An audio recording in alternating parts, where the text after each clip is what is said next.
See, then ideally the mic's just right here. Like really close? Yeah, no, it has to be close. Yeah, you have to keep it close, and you can lean into it and talk too. Mental Performance Playbook is back at the end of this year, just like about a year ago. We were testing it out, didn't really work. In person now, going to be very cool. Christmas special, the present of being present. Big topic, going to be a good topic, and go into the how-tos, taking exercises from it. Coach Kenise here. Angie Kenise. Do you want to introduce yourself fast, just so people know who you are? Yes, well, I'm Gabe's fiance. First person on the podcast and first person on the new podcast setup in our new house. But I am a coach at Mount Vernon High School for soccer. I played Division I athletics for 5 years, and now I work in sales, and I'm a coach. Cool. I got a couple different points here that we're going to go through. This won't be too long. It's Christmas when this is coming out. The Christmas special, present of being present. It's a good one. We're going to get into it. Being present, first off, what does that look like for you as a coach? By the way, I haven't gone over these questions at all, so it's going to be good. But Right. how these episodes are going to now go when we have a lot of coaches over is it still will be tailored to athletes, but actually it's a lot of the parents that I'm listening as I look at the demographics over the last couple of years. It's a lot of the parents that get the information and use it and try to help. High schoolers, middle schoolers, they don't care about podcasts. Unfortunate. That's just kind of I how love it a good goes. podcast. They do every once in a while when like Jackson Johannes, the Drake Relays record breaker is on. Yeah. But besides that, and so we will have some high schoolers sitting in your seat too, some college athletes, some professional athletes. But it's going to be a lot of coaches a lot of the time. Just depend on who's on. So let's break this down so then they can ideally take things away, because how this is going to go is coaches are going to give us some input, give us some backstory. We already have some of your backstory on other episodes of other seasons, even though they're all one season. But then we're gonna tie that into all these exercises, these mental exercises that we can take out and go implement right away. Because for people who don't know, this podcast, Mental Performance Playbook, is just part of our business, the Athlete's Health. So we're doing mental training. Think about it like a mental gym with mental exercises that you get reps in at practices, for games, for those top performance areas. So we're going to tweak all these little tidbits that we get into these episodes to make them pretty actionable. Should be fun. Should be a good time. Coach, you good? Yeah, I'm good. All right. This is exciting. We need some cup holders is what we need. Yeah. No, you need coasters. Coasters, yeah. I always call them cup holders. We need some coasters, but being present. Yeah. That's a present, okay? Yeah. Twist on words. At practices, whether when you were playing or now coaching at multiple levels, even at work. We like to talk about sales a lot. How do you try to instill being present? And then I'll twist it into some actual exercises. I already have some ideas in my head, but where does that come from for you? Yeah, I think initially what comes to my mind is kind of taking a skill that I learned from transitioning from high school to Division I college sports. You have to be diligent in where you're at. Which Kai, we talk about him a lot at Southern Utah, the school that I went to. He really helped me with this. When you're in life, like be in life. It kind of goes with present. If you're in high performing, be in high performing. So when we're at practice, visualization that I use as a coach now, but I did as a player as well. Like I made a grid around where our practice facility was. So whether it was in the weight room, I drew a grid in my mind, the field, the locker room, and then in life, drew a grid where life was. As soon as I walked through the threshold of where it is a difference between life and high performing, I know which mode I'm supposed to be in, and I know how to be present in that specific state, because my mind now shifts. So when I'm at practice, I'm present 100% in practice. Now, coaching, I walk through, we have a gate around our stadium. So as soon as I pull into the parking lot, walk through the gate, now sales is kind of out the door. Like I'm not thinking about what my 9 to 5 job was. Now I'm in practice because the girls deserve, I coach women's sports. The girls deserve a coach that's 100% present when we're there and all the time. And so when I cross through that threshold, now I'm in high performing mode. Like now we're in soccer, that's all that matters. So then when we exit the threshold, now we're in life. Now we can chat about whatever we need to chat about. We can talk about school, we can do whatever. And so I think being present in both life and high performing is a really big thing for me, and it's a skill that I learned being a Division I athlete, and I do the same thing at work. So when I drive into the parking lot, I walk into the building, or I go upstairs in my office if I work from home. Like that's a threshold that I cross, that now I'm in work mode or whatever mode I'm trying to be in. So I try to kind of make those thresholds and those boxes in my head. And so when I'm in that, then I know how I'm supposed to be present, since I have so many aspects of life that I'm trying to be present in. Are you not? I was making sure that my mic was on. We didn't test it at the start. Oh, I don't know if my mic is on. Yours was on. We tested Okay, cool. it. Are you not present at your other occupations? You said when you get to the soccer field or that square, which was a great analogy, actually. That's people will take that one away. That's a great one. That's why we do this. Mm-hmm. When you're not in that square, are you not present? Are you not in high performing mode? I think high performing mode in my mind is like sports aspect and my job aspect, so that can be different for everybody. I presume is like work and coaching is also work, is high performing. Like I'm trying to be the best that I can at my job, at multiple jobs. And then when I'm in life, I want to be present. And the number one thing I want to be present for in life is like relationships, certain people, and like enjoying what is happening around us, whether we're going shopping or we're getting our new car, which we did. Trying to enjoy. So I think like the different thresholds for me hold a different presence. Like, and that's whatever you choose that it is. So high performing for me is like I'm getting shit done. I don't know if you can cuss on this podcast. Yeah, probably not too much. Okay, yeah. So but you can if you want. Okay, so high performing, I narrow it down to 3 categories, and then in life, I narrow it down to 3 categories. So knowing that I'm present in both of those, I think I can be present, hopefully, is the goal. Everybody's goal is to try and be present in all aspects of life, but that's kind of the tools that I use to try and differentiate between staying present. This will take me to the next piece. If we need to take an exercise out of that, it's the box around it, right? That's pretty. I think that's self-explanatory. Yeah. Box out where you need to be high performing at. This is going to tie into the next thing in the mental training or mental performance psychology area that I use quite a lot, which I think is you're tying into. We can think of this as 3 levels to being present, where there's your high performing. So I use this with my athletes right now quite a lot. High performing is going to be like game time, some practices, not all the time at practice. Then there's like a middle in between of performing, like at school, paying attention, or at practice, paying attention.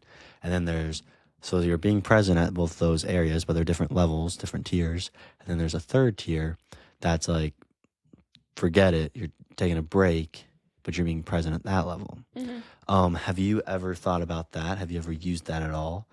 It sounds like we've already talked about that a little bit now, what you're saying, but I want to put it in this phrase because I know that this is one way that people can understand it pretty well. But with me laying that out like that, what are your thoughts around it? Is it something that you do or that you have done or that you have your athletes do since you're a coach, right? And is it something that people can implement pretty easily, or what are your thoughts around it? Yeah, I think I probably need a little bit more work myself. Yeah. Because I only have really two boxes. The levels make sense because I think you should give yourself grace that you're not going to be high performing all the time. Like, it's just not, you're going to run out of steam eventually. Like, you give yourself grace, you're going to have a bad practice.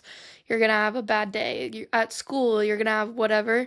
I But I think how in my mind it's like when I cross that threshold, I'm trying to be 101%. And that's my goal, is to be 101%. So like that's that box and that's that level. I play Division 1 athletics. It's hard to shift your brain to now being like, "Oh, I can go the different levels." It's like, "Oh, I can go not as high performing at this one." I want to be high performing in all aspects of my life. So the boxes, so like in work specifically, I'm trying to go 101%. I'm trying to get the sales. I'm trying to get this girl to learn this new move, our team to be better. Like I'm trying to be a 101% in all the time for those. And then in life is where I also try to be like 101%, which is why I think maybe I need a little bit more of an exercise, because I think trying to be present all the time is an achievable goal, but giving yourself grace, I think, when those aren't hit every single day is something that like I need to work on, but I usually do two boxes instead of like the different tiers, which is interesting. So you just have a It's like a switch. box of high performance and a Yeah. box of not high performance. Yeah. Okay. Stay tuned, folks. We're gonna add on to this for a second. But okay, so you keep it two boxes. You just dichotomize it as you're on or you're off. Right. Um, Like, am I competing or am I not competing? Am I just enjoying life? yeah. Before I move on, what I was gonna ask you about is, what does 101% mean? Like trying to get 1% better every day. So I'm trying to always be 100% at everything that I do and high performing, but the 101% pushes me to maybe I can go a little bit further than I did. Okay, so that extra 1% It's like is just a meaning visual in my mind doing that I'm another like, 1%. yeah. Because some people say you can't do more than 100%. And So I that's, just wanted to make sure we all knew. and what you were talking probably about. can't. But I've listened to a lot of podcasts and it's like something that somebody said in one of their speeches was, I am like chasing my hero. My hero is me in 10 years. And then when you get to the 10 years, you're like, my hero is still me in 10 years. You're never really gonna reach it. Like, you're never gonna meet your hero. You're always gonna want more. But having that as like a visual to try and like see where your max effort is at every single day is a way that like you can push to hopefully get to the high performing self that like you're looking for. Okay, so it's a good visual for you. Yeah. Right? Keep pushing more. It makes sense to me. Mhm. So we got our boxes, Mhm. or of our training boxes, Mhm. of where you're being high performing at, to be present at, fully present, and that's why Fully I'm tying present. it back to this, our present. Mhm. And we either got 3 levels or 2 levels, just on or off, Mhm. or levels of fully on, Mhm. levels of practicing, and levels of not being on at all. Mhm. The reason I used 3 levels until I would debate with someone and they would tell me otherwise, which can work. It can work. But I would argue you're 101%, right? Mhm. We're not always going to be 101% every practice. You're not always going to be Yeah. 101%, Right. right? So this is just my framework. This is our framework when we're working with athletes. Right. But also from people I've got it from. Because if we look at practices, if you're going to practice every day like it's a game, Mhm. you're going to get burnt out. Mhm.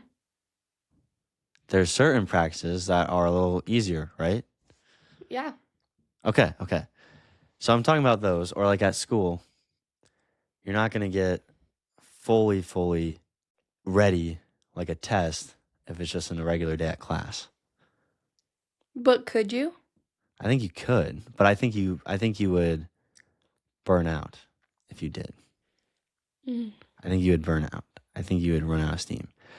What I basically say is when the athletes I work with is it's almost like how Kobe Bryant has the Black Mamba. He's not always Black Mamba. Very true. Right? That's that third level. Right. That I'm talking about. So when you would get super, super mad and then you flip another switch, that's another switch. That's 101%. Correct. Okay, cool. The reason I'm going around this, and right, it's debatable, and I'm open to other areas. Everyone can. So sorry. What? My foot's falling asleep. Oh, go ahead, move it. Working out. Oh my god. Working out the kinks, but very debatable. Right. And it's not one size and fits it's all. Personal, yeah. 100%. It's not one size fits all. That's why these episodes are kind of just the so what's like. It's like the what is this? Because not a lot of people know about mental training, the mental exercises. It's just a framework around it. There can't be like what we're covering is not going to work for everyone. That's why we do the trainings. But tying back to the present piece, the last thing I wanted to say on this is the 3 levels or the flipping of the switch. Still being present, being a present, and for today of Christmas time, which is why we're recording this for it, because it's an important piece, is my last third part I want to talk on here. So we've got the boundary of where you're being high performance, right? You have your levels to what you're doing, whether it's flipping the switch or tiered levels for that whole different beast for the very, very top performance. But then I have this last one that I kind of frame it as, you can think about it as like you got to recharge your batteries to then get back to that flipped switch. Think about it like a light that is drained from its energy. If we don't flip the switch off and actually recharge and be fully present in that recharge, then you're not going to be able to flip it back on because it's been slowly draining the battery still, and it's still there. Right?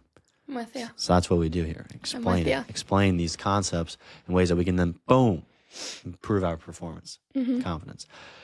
So what I was going to just get to you here, and I want us to talk about this one here super fast, is on Christmas time. See how many people listen to this on Christmas time. Yay. If not, they have New Year's the next week, which was going to be a goal type of episode. It's going to be great. But in Christmas time, how can they work on having the present of being fully present and turning off that competition mode if that's what they need to be? I'm going to argue too that for some people they don't need to turn it off. They're going to be watching basketball or whatever the sport is. But let's go into that last piece of lights off or bottom tier or 3 tiers, new boundary, Christmas time, being present. How are you going to do it? How would you tell your girls to do it? Let's cover this topic super fast, and then I'll twist some words a little bit again. Yeah.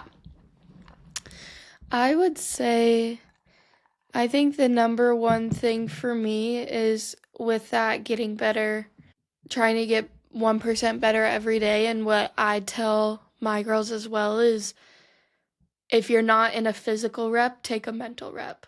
And that's something that you taught me as well. Like if you're not physically doing it, if you're on the bench, which it could happen, like I've been through that as well. Like that's also a time where you can reflect and figure out, okay, why am I not playing, or what can I do better myself to get me to where I want to get to? So I would say in this time, I think I'm definitely a person that reflects on the past year, the past couple months, a week, like whatever it fits you. It's very personal, but I think reflect and see kind of what are your next steps, but also I also tell my girls, like, don't take this opportunity for granted either. Not a lot of people not a lot of people get to play Division I sports. Not a lot of people get to be on varsity. Not a lot of people, like there's so many opportunities that you're going to have. Not everybody gets this job opportunity. So I think remembering and being grateful and have gratitude for that, but that also stems from I live away from part of my family. And so when I got to see them for Christmas this past week, they came down to Iowa, and I never took it for granted that I get to spend time with my nephew and my sister and the family that doesn't live close to me. And so I would just say for Christmas time, if your family is together, whatever your situation looks like, don't take it for granted, whatever it is. I think usually people either move away for college or move away for a job or get a new house or whatnot. But I think reflect on your opportunities that you have and be grateful and have gratitude going forward, and just reflect on your next steps and see where it takes you. Being fully present. Yeah. Being And it's a present. gift, like being able to be present in your life and in your high performing or life state is definitely a gift for sure. Well, that ties us to this last piece. It's the present is a present. It's a gift, right? Synonym. It's a privilege. Gotta be excited for it. If you're not excited for that present, something in the past, I would argue, was not good to make it happen. Whether it's thinking about a past game, and that's still nagging at us, thinking about something that did or didn't happen, that's nagging at us. If we cannot be fully in and excited in the present, lowest tier, light switch flipped off, whatever the case is, to recharge in the new boundary, then we need to look at something else. We need to look at, okay, what can we do? What other exercises can help us get there so we can do that? So then ultimately it ties back to our performance, our confidence, and get back to next practice or next game and even more set out to be successful. And another thing that I would say is something that I did when I was playing in college was I would, yes, reflect on the stuff that I wasn't doing well or wasn't serving me in my life, or what can I take out that is causing me to not have great days or whatever, but also reflection isn't only for mistakes. It can be for positive changes too. Like, oh, that really helped me the past 3 months. I'm going to continue doing that. And like also make sure that you're reflecting on the things that you are good at, because I think in hindsight, some people can get lost in all the mistakes that they've made, and it can get a little negative. So I think also just remembering what like positive aspects you have and lean on those as well, going into the new year too. Yeah, the good and bad to reflect on. I'll leave it with this. We always have this Oreo exercise. You eat the top Oreo, something good. Middle of the cream, the best part, something you can do better. Bottom is how you're going to do that next time. You eat it, it's gone. Just like this episode. Maybe we'll change a couple things up, but pretty good. We'll reflect on it, see what happens. Enjoy the rest of the Christmas. Let us know if you like the new setup. Yeah. Yeah. It took a minute to hang. To put everything together. Yeah, it took a second, but it's going to be Yeah. good. Let us know if you want to be on the episode. Ideally, every roughly Thursday, every other Thursday, these episodes will be out starting before the new year to get that jump on it. Like it, share it if you find it interesting, valuable, and keep us letting know what you want to hear about on it. Otherwise, Angela, any other last points, last comment, one thing, a question you'd want to end with, or any other pieces before we go? Yeah, no, I hope everybody has a Merry Christmas and you get the presents that you were wishing for. But also I hope you just take the advice and keep it personal to yourself. So take tidbits from here. You don't have to take everything. I think that we always say as well. But at least something to hopefully help you in the new year and in your sport. But yeah, nothing else. Have a merry jolly Christmas, everybody. Cool. Check us out next week on the Mental Performance Playbook, brought to you by The Athlete's Health. If you want any mental exercises custom to you, free mental training session, your first one, so you can see how it goes and everything else with it. But hope to see you soon and see you next week. Peace. Bye, guys. Okay, wait, we're back. Two more things to add. I'm a little sick, getting a little tired, so we're wrapping it up soon. Yeah. Shorter than some of the usual guest episodes will be. But, Ms. Angela, what else do you have to add for us?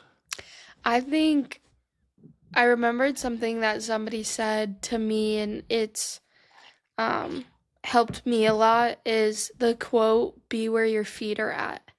So thinking about the boxes or the thresholds, whatever you do to remember to be present in whatever you're doing, just a visual can be where your feet are at. If they're in your living room with your family, be there, be present. If they're laced up with cleats on the field, like be there, be present. But always remember to try and be where your feet are at and just remember what space you're in to hopefully shift your mind a little bit and how to be present in that. There's a lot of ways that we can do that too, that we've done that with a lot of athletes. I'm going to leave it at that for today, though. I will say, because we've already covered a few different ways, so we'll just keep it at that. But valley them out, practice your games. It's a different valley or top with valleys of before and after. That's a great one that we always use. You can test it out. But otherwise, once again, while we're back here, boundary of high performance to be present there, where your feet are, we'll add that to it. Get your levels, flip the switch to your alter ego if you need it, that Black Mamba mentality in the top performing times, and recharge the batteries. If you need to take that quick pause, it's to recharge, get back stronger than ever with the full energy to go from there. But be present, it's a gift, and we'll catch you next week. We'll have a Monday episode out too. So, bye, guys. Are we supposed to be facing each other, or are we facing the camera? you do both. So you can look at the camera, you can look over here. Think about it, people aren't going to be as flexible, so they're going to be sitting like this, looking this way, looking that way, just talking. That's how. I more so feel like they're going to be facing you. Yeah, if they're able to, then that's exactly how we'll do it. But you lean into the mic and you talk into the mic. Yay. Do you need to give it a test? No, I think I'm ready. All right.